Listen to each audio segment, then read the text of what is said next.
Episode 19 Singularitas 5. Saya ingin tidur sebentar, tetapi masih subuh ketika saya membuka mata. Konstelasi, Hakim Api Setan-Setan, mendorong Anda untuk menjaga inkarnasi Anda. Tanpa sadar aku terbangun dari pesan Uril. Sial, Rasi Bintang telah membuat keributan sejak saya membuat pernyataan sponsor kemarin. Rasi Bintang, Prisoner of the Golden Headband, terkekeh pada pilihanmu. Sejujurnya, tidak mungkin saya bisa menjadi sponsor ketika narasi saya tidak dibangun dengan benar. Seorang sponsor yang tidak dapat memberikan stigma pada mereka hanyalah sebuah penghalang, walaupun saya memiliki lebih banyak uang daripada sponsor yang layak. Banyak rasi bintang yang penasaran dengan pilihanmu. Beberapa rasi bintang menganggap tindakanmu konyol. Reaksi rasi bintang terhadap inkarnasi saya terbagi menjadi dua. Mereka yang menyukai saya adalah pencari inkarnasi, sedangkan mereka yang tidak menyukai saya adalah pencari hiburan. Tentu saja, ada satu rasi yang tidak jelas. Konstelasi Sekretif Plotter mengawasi strategi Anda dengan penuh minat. 1000 koin telah disponsori. Saya pikir dia biasa ketika saya pertama kali melihat modifikator tetapi saya baru saja berubah pikiran. Ukuran rata-rata sponsornya terlalu besar. Rasi bintang ini setidaknya memiliki tingkat narasi. Namun, tidak peduli berapa banyak saya mencari melalui cara survival, saya tidak bisa melihat nama Sekretif Plotter sama sekali. Ini berarti dia bukan rasi bintang dunia ini atau dia tidak ditangani dengan benar di Ways of Survival. Siapa itu?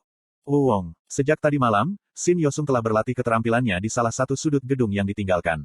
Shin Yosung menggunakan ramuan pemulihan kekuatan sihir yang kuberikan padanya dan terus menggunakan skill pada jagoan muda terdekat. Aura samar membentang dari Shin Yosung dan menyentuh kulit Groll. Ini adalah kekuatan dari Diverse Communication yang saya lihat dari Li Gilyong. Aku menatap Shin Yosung yang memiliki lingkaran hitam di bawah matanya. Yosung, apa kamu sudah tidur? Belum. Apakah kamu tidak tahu hukuman untuk tidak tidur? Pergi tidur. Sedikit lagi. Karakter, Shin Yosung, telah menggunakan Diverse Communication Level 8. Petik 1 kurung siku tutup. Karakter, Shin Yosung, telah menggunakan Taming Level 7. Konsentrasi Shin Yosung segera menghilang. Menjinakkan telah gagal. Monster itu mulai berlari liar. Pintu gerbang terlepas dari kontrol dan bergegas menuju Shin Yosung. Sebelum aku bisa bergerak, Han Suyong yang sedang tidur di dekatnya bertindak. Pintu itu berhenti bernapas ketika menabrak dinding gedung yang ditinggalkan. Han Suyong tertidur lagi. Saya berbicara dengan Shin Yosung, yang mengendalikan napasnya dengan wajah sedih. Apakah kamu mengerti sekarang? Ya, Shin Yosung membuat ekspresi suram. Keterampilan eksklusif, daftar karakter diaktifkan. Versi singkatnya.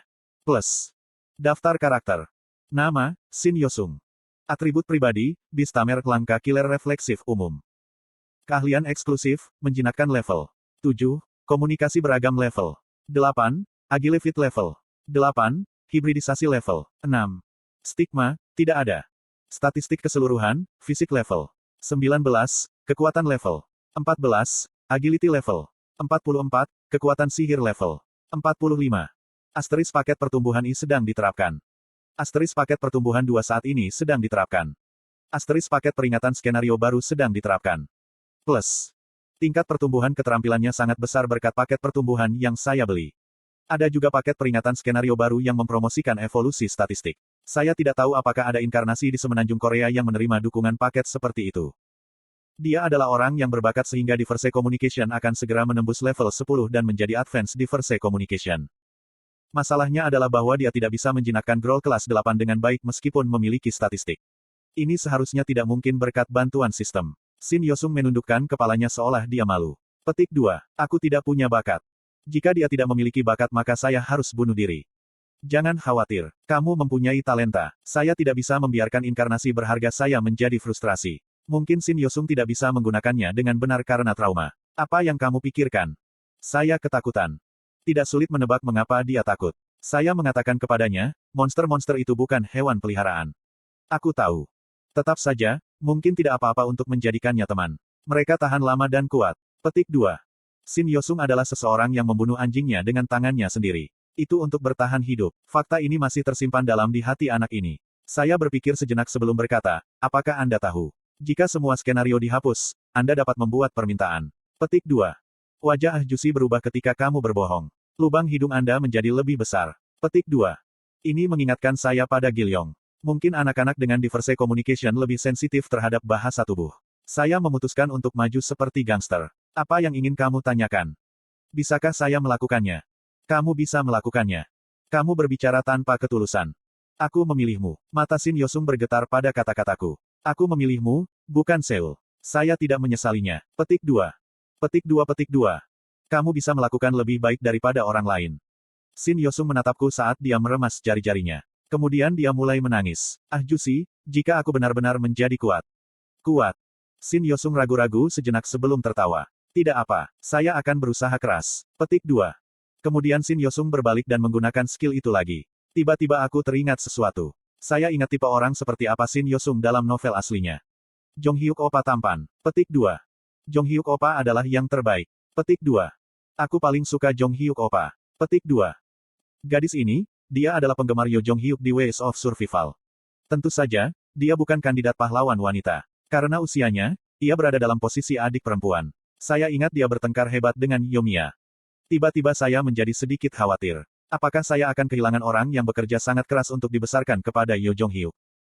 Tiba-tiba aku menoleh ke tempat Han Suyong berbaring saat dia bangun. Han Suyong memperhatikan tatapanku dan berbalik. Gadis ini, dia merajuk sejak kemarin. Saya memanggilnya, "Hei, apa? Apakah kamu akan terus merajuk? Jangan bicara padaku. Ada sesuatu yang ingin aku tanyakan padamu." Han Suyong mengangkat alis pada kata-kataku. Aku menurunkan suaraku sehingga Shin Yosung tidak bisa mendengar dan bertanya, "Apa pendapatmu tentang penampilanku? Terutama jika dibandingkan dengan Yo Jong Hyuk." Petik 2. Han Suyong menatapku seperti serangga memasuki telinganya. "Kenapa kamu menanyakan ini padaku?" "Aku hanya ingin tahu. Saya tidak pernah tertarik dengan penampilan saya sejak saya lulus dari sekolah menengah. Lalu aku memikirkan reaksi para nabi ketika aku berpura-pura menjadi Yo Jong Hyuk dan sepertinya aku jelek. Saya tidak berpikir saya jelek ketika saya mengambil selfie sesekali di kamar mandi. Rasi bintang yang berangin memandangmu seperti kamu menyedihkan." Dia menjawab, "Terima nasibmu." "Tidak, aku benar-benar hanya ingin tahu. Yang bisa kulakukan sekarang adalah menghiburmu." Kotoran. Petik 2. Sampai sejauh itu. Aku diam-diam menatap Shin Yosung dan mengambil keputusan. Saya tidak pernah bisa membiarkan dia bertemu Yo Jong Hyuk. Petik 2. Kami berburu monster di sekitar kami dan mengumpulkan koin. Saya menginvestasikan koin yang terkumpul ke Shin Yosung, menyebabkan statistiknya tumbuh sangat cepat. Koin-koin itu terutama digunakan untuk kelincahan dan kekuatan sihir. Itu untuk memaksimalkan keuntungan dari Agilevit, Taming dan Diverse Communication. Pada saat malam datang lagi, Shin Yosung akhirnya belajar Advance Diverse Communication. Namun, keterampilan menjinakkan masih tidak berhasil. Shin Yosung bertanya, "Masa depan aku akan jauh lebih kuat?" Tentu saja, Shin Yosung saat ini bukan tandingan Shin Yosung di masa depan dalam pertempuran frontal. Namun, jika dia berlatih intensif maka dia bisa menyegel salah satu kemampuan penting Shin Yosung di masa depan. Bencana banjir itu berbahaya karena dia bisa memimpin pasukan sendiri. Aku percaya padamu lebih dari masa depan yang belum datang. Jika masa depan Shin Yosung bisa melakukannya maka itu kemungkinan untuk Shin Yosung saat ini. Selain itu, ada peluang menang jika dia menghadapi masa depannya. Itu karena masa depan Shin Yosung tidak pernah bisa membunuh Shin Yosung yang sekarang. Aku makan dengan baik. Yo Sangah memberikan doa singkat setelah makan daging growl dan membersihkan tulangnya. Yo Sangah si religius. Tidak, bukan aku. Lalu mengapa berdoa? Aku melakukannya untuk para dewa Olympus. Doa yang begitu realistis sehingga saya tercengang. Itu mengingatkan saya, dewa-dewa yang kita kenal telah menjadi kenyataan dan objek-objek doa kita tidak jelas. Hari ini Han Suyong dan aku akan berjaga dulu. Yo Sangah bisa tidur. Petik 2. Apakah tidak apa-apa? Iya. Yo Sangah berbaring dan tertidur terlebih dahulu. Han Suyong bersandar di dinding di seberangnya dan mengotak-atik smartphone-nya. Wajar merasa tidak nyaman. Mereka pada dasarnya adalah musuh. Gagasan Han Suyong adalah kebalikan dari cita-cita Yo Sangah. Tidak peduli apa yang terjadi di masa depan, mereka berdua akan lebih antagonis daripada ramah. Shin Yosung yang lelah telah tertidur dan hanya bara api yang tersisa dari api. Han Suyong berbicara lebih dulu. "Kamu tidur juga." Saya berbaring di lantai tetapi tidur tidak datang dengan mudah. Ada 4 hari tersisa sampai awal skenario kelima. Shin Yosung tidak membuat kemajuan baru hari ini tetapi pesan datang dari daerah Gangseo sore ini. Seseorang telah berurusan dengan bencana es yang datang dari barat. Ini pesannya. Saya tidak perlu bertanya siapa yang membunuh bencana. Yo Jong Hyuk telah mencegah bencana yang akan menyebabkan Seoul menjadi zaman es. Mungkin dia bertemu dengan Lee Hyun Sung. Han Suyong sedang menonton bara api ketika dia tiba-tiba membuka mulutnya. "Hei, aku punya pertanyaan. Kamu jelek." Han Suyong mengerutkan kening. Siapa yang bertanya-tanya tentang itu? Anda bajingan. Petik 2. Lalu apa itu? Apa yang ingin kamu lakukan? Apa yang ingin aku lakukan? Apa tujuanmu? Saya pikir itu aneh setiap kali saya melihat Anda. Anda menghancurkan tahta dan tidak membunuh saya. Apa yang kamu inginkan? Aku punya akhiran yang diinginkan. Akhir. Aku mengangguk ringan. Tanpa diduga, Han Suyong tidak menanyakan hal lain. Sebaliknya, dia berbicara tentang sesuatu yang lain. Ada akhir cerita yang ingin aku tulis. Untuk novelmu. Iya. Kalau begitu biarkan aku bertanya sesuatu padamu. Apa itu? Mengapa kamu menjiplak? Kamu menulis dengan baik. Petik 2. Itu bukan plagiarisme. Apakah Anda berpikir bahwa cara bertahan hidup seperti Alkitab? Bukankah ide itu ada di mana-mana? Sponsorship makhluk transenden. Misi bertahan hidup. Seorang protagonis yang mundur. Bukankah lebih sulit untuk menemukan novel yang tidak memiliki salah satu dari ide-ide ini saat ini? Petik 2. Itu karena milikmu yang terdekat. Ada alasan untuk itu. Haruskah saya menceritakan sebuah kisah? Di masa lalu, ada seorang gadis miskin. Petik 2. Ini adalah kisah seorang gadis sastra yang hidup dalam kemiskinan yang menjadi frustrasi dengan mimpinya dan akhirnya menjiplak novel untuk makanan dan kehidupan.